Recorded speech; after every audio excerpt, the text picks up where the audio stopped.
అనంతపురం జిల్లా గుంతకల్ నియోజకవర్గం గుత్తి జనసేన పార్టీ తరఫున ఈరోజు పాత్రికేయుల సమావేశానికి ఏర్పాటు చేయడానికి ముఖ్య కారణం ఒక మహోన్నతమైనటువంటి పనికిమాలిన వ్యక్తి గురించి మాట్లాడడానికి. అసలు మాట్లాడడం కూడా మాకు ఇష్టం లేదు, కానీ తప్పదు, ప్రజాస్వామ్యబద్ధంగా ఎదుర్కోవాలా, కన్స్ట్రక్టివ్ గా క్వశ్చన్ చేయాలనే ఉద్దేశంతో ఈరోజు ప్రెస్ మీట్ ఏర్పాటు చేశాం. జైలుకి బెయిల్కి మధ్య ఊగిసలాడేటువంటి పరమ నీచ నికృష్టమైనటువంటి వ్యక్తి, ముఖ్యంగా ప్రజలందరూ కలిసి చీదరించినా కూడా ఇంకా బుద్ధి రానటువంటి వ్యక్తి. నిజంగా ఆయన ఒక హిట్లర్ నియంతలాగా ప్రజలందరినీ నయవంచనకు గురి చేస్తే తిరస్కరించినా కూడా ఏమాత్రం బుద్ధి రాకపోకుండా అహంకారపూరితమైనటువంటి, ఎంత అహంకారం అంటే మనుషులంటే కనీసం గౌరవం అనేది లేనటువంటి వ్యక్తి. నిజంగా గౌరవ ఆ పెద్ద మనిషికి చెప్తున్నాం మేము. అసలు నాయకత్వం గురించి మాట్లాడుతున్నావు పదే పదే. నువ్వు ఎంత పెద్ద దేశీయ నేతో మాకు అర్థం కావడం లేదు, కానీ మీ నాన్నగారి వైఎస్ఆర్ పేరు దాంట్లో కాంగ్రెస్ అనేది తీసేస్తే నిన్ను సాధారణ కార్యకర్తగా కూడా ప్రజలు చూడరు. వైఎస్ఆర్ గారి పేరు కాంగ్రెస్ పేరుని పక్కన తీస్తే నిన్ను సాధారణ కార్యకర్తగా చూడరు.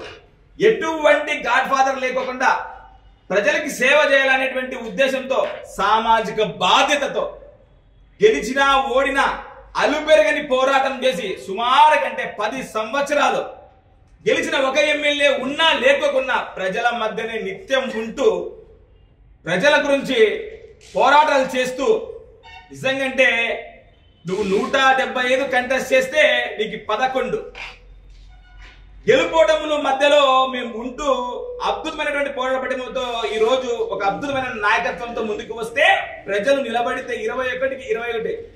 ఇది నాట్ ఓన్లీ ఆంధ్రప్రదేశ్ స్టేట్, దక్షిణ భారతదేశం కాదు, భారతదేశంలోనే అతి గొప్ప విజయం. 100% స్ట్రైక్ రైట్ సాధించినటువంటి ఏకైక నాయకుడు దేశం మొత్తానికి ఎక్కడైనా ఉన్నాడు అంటే అది ఒక కొణిదెల పవన్ కళ్యాణ్ గారు మాత్రమే.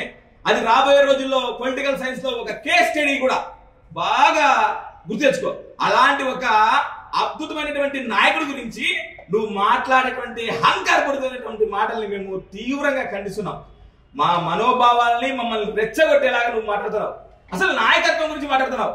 కేవలం నువ్వు గతంలో ప్రతిపక్ష నాయకుడిగా గానీ 5 సంవత్సరాలు ముఖ్యమంత్రిగా నువ్వు ఒలగబెట్టినది ఏంది అని మేము ప్రశ్నిస్తున్నాం. ముఖ్యంగా అదే మా నాయకుడు 9 నెలల్లో పంచాయతీరాజ్ శాఖ అంటేనే పవన్ కళ్యాణ్ అనేటువంటి పేరు.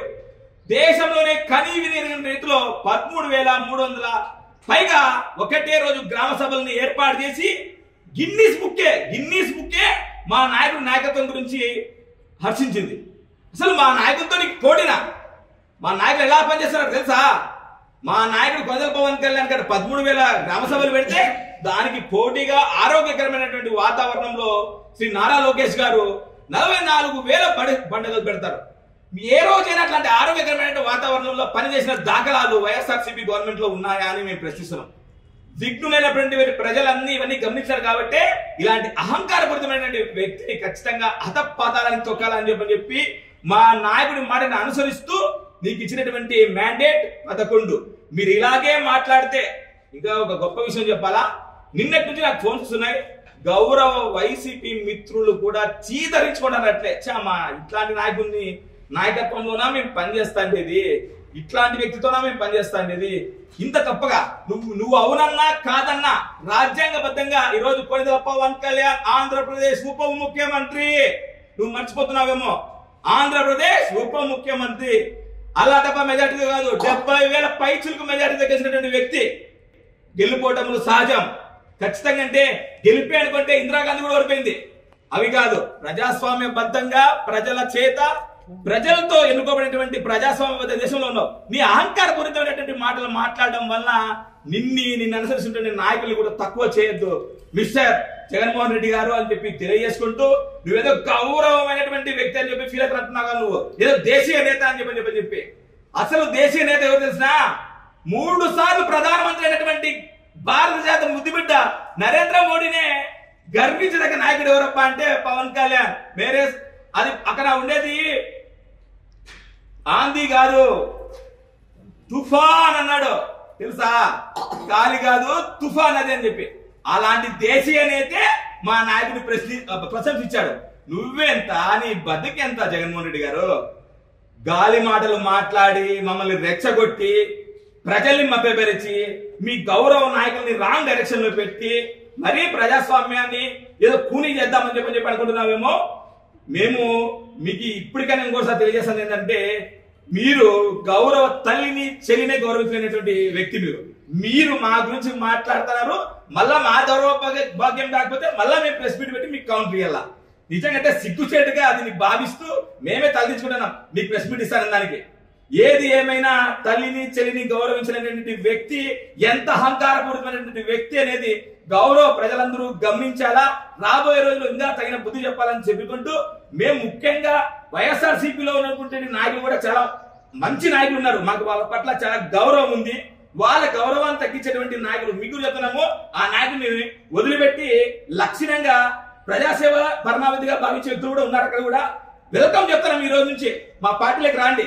నిజంగా మిమ్మల్ని అందరినీ పూల్లో పెట్టుకొని మా తలని పెట్టుకుంటాం.